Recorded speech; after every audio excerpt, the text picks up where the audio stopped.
Саламатсыздар ма? Алматы қаржы құқықтық және технологиялық колледжінің бірінші курс студенттері. Қазақстан тарихы пәнінің мұғалімі Қасенова Динара Ақжолтайқызы. Қазақстан тарихы сабағымызды бастайық. Бүгінгі тарих сабағынан өтетін тақырыбымыз Қазақстан ұлы отан соғысы жылдарында. Сабақтың мақсаты: ұлы отан соғысы туралы толық мағлұмат беру, елін, жерін шексіз сүюге тәрбиелеу, патриоттық сезімін дамыту. Ұлы отан соғысының басталуы. Ұлы отан соғысы еліміз басынан өткерген барлық соғыстардың ішіндегі ең ауыр сұрапыл соғыстардың бірі болды. Соған қарамастан кеңес халқы тарихында ол қаһармандық пен даңққа толы кезең ретінде қалды. 1939 жылы 23 тамызда Германия Республикасы мен Совет одағының арасында соғыс жасаспау туралы келісім шарт жасалған болатын. Фашистік Германия 1941 жылы 22 маусымда соғыс жарияламастан КСР аумағына басып кірді. Ұлы отан соғысы осылай басталды. Ұлы отан соғысының сипаты: Германия тарапынан бұл соғыс агрессиялық, жаулап алушы, әділетсіз соғыс болды. Ал Совет одағы КСР-ның 15 одақтың тарапынан әділетті, өз жерін қорғаған азаттық үшін отан соғысы болды. 1940 жылдың орта кезеңінде Германия СССР-ге басып кірудің Барбаросса жоспары деп аталатын стратегиялық жоспарын жасауға кіріскен болатын. Бұл жоспар бойынша фашистік Германия мен оның қолшоқпарлары, яғни жақтас елдері, құрлықтағы, әуедегі және соғыс теңіз күштері арқылы бір мезгілде КСР-ға шабуыл жасап, қысқа мерзімнің ішінде, яғни 3-4 айдың ішінде қауырт соғысты аяқтап, 1941 жылы қараша айында Москвада Қызыл Кремль алаңында жеңіс күнін тойлаймыз деген ойда болды. Қазақстан Майдан арсеналы. Соғыс бастала салысымен Қазақстан аумағында әскери бөлімдер мен бөлімшелер жасақтала бастады. Қазақстанда бірінші рет 316 атқыштар дивизиясы жасақталды.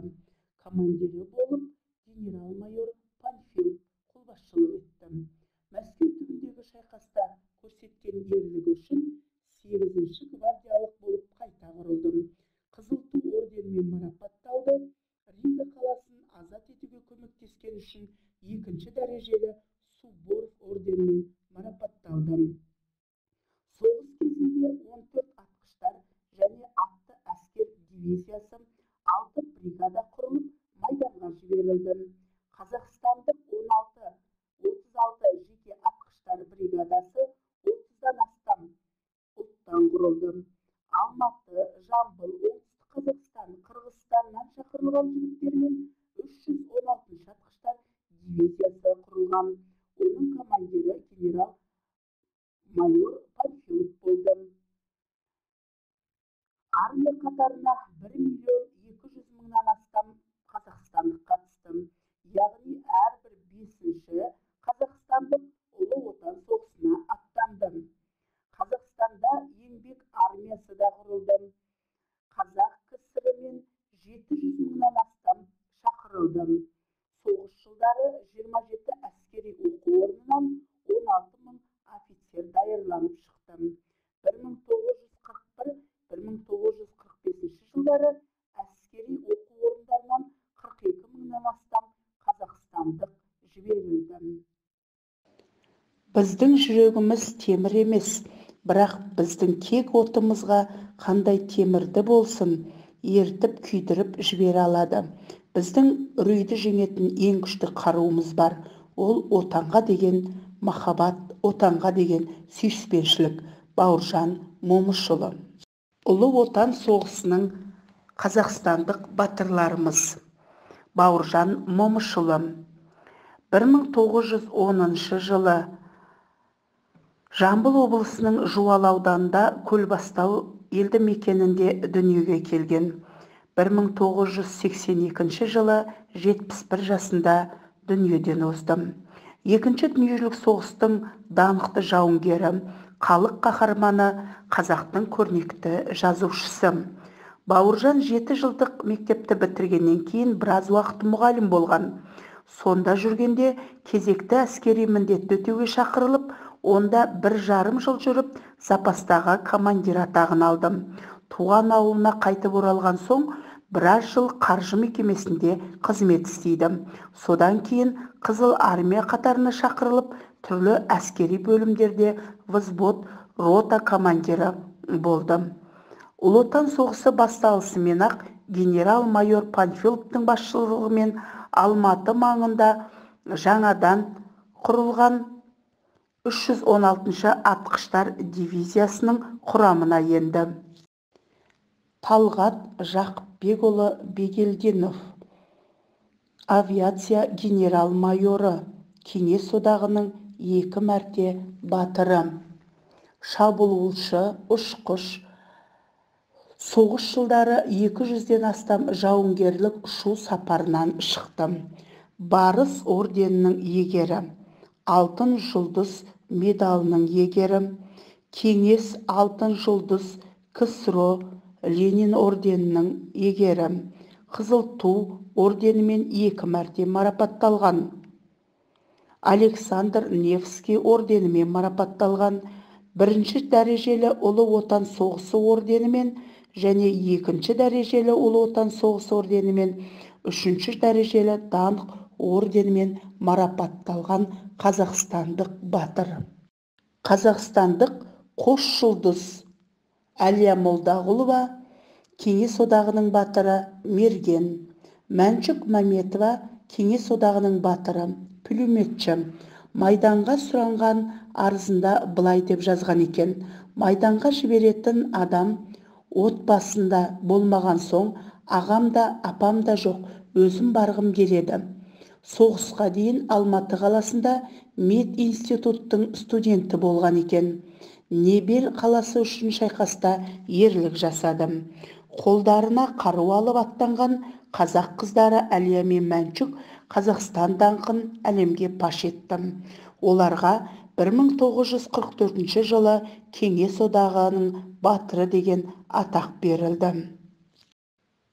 Ұлы Отан соғысының аяқталуы 1945 жылдың сәуірдің 16-сында Берлин операциясы басталды. Оған 3,5 миллионға жуық адам тартылды.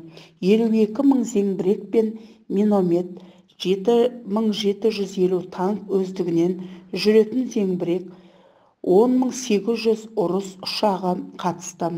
Балтық теңізінің Суден тауларында дейінгі 1700 километрлік өңірде ұрыс қимылдары жүргізілді. 1945 жылы 2 мамырда Берлин қаласы алынды. 1945 жылғы 8 мамыр фашистік Германияның тізе бүккендігі туралы шартқа қол қойылды. 1945 жылғы 9 мамыр Қызыл армия жеңіске жетіп, оған Ұлы Отан соғысының аяқталғандығы туралы халыққа хабарланды. Сөйтіп, 2-ші дүниежүзілік соғыс, яғни Ұлы Отан соғысы аяқталды. Ұлы Отан соғысын қорыта келе, мыңдаған қазақстандықтар Украина, Белоруссия, Балтық жағалауы мен Молдавияны азат ету соғыстарына ерен ерлік көрсетті. Кеңес одағының Ұлы Отан соғысы 2-ші дүниежүзілік соғыстың құрамдас бөлігі және оның шешуші нүктесі болды. Ұлы Отан соғысына тартылған қазақстандықтар санына тоқталайық. Соғыстың алдында Қазақстан халқы 6.200.000 адам болған еді. Соғыс жылдары қолына қару алып майданға 1.200.000 адам аттанды.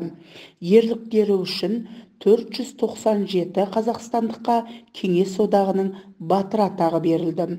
Олардың 99-ы қазақ. Бұндай атақты 2 рет ұшқыш штурмовиктер Талғат Бегелдинов, Панфилов, Веда және ұшқыш экстревитель Лугонский алды.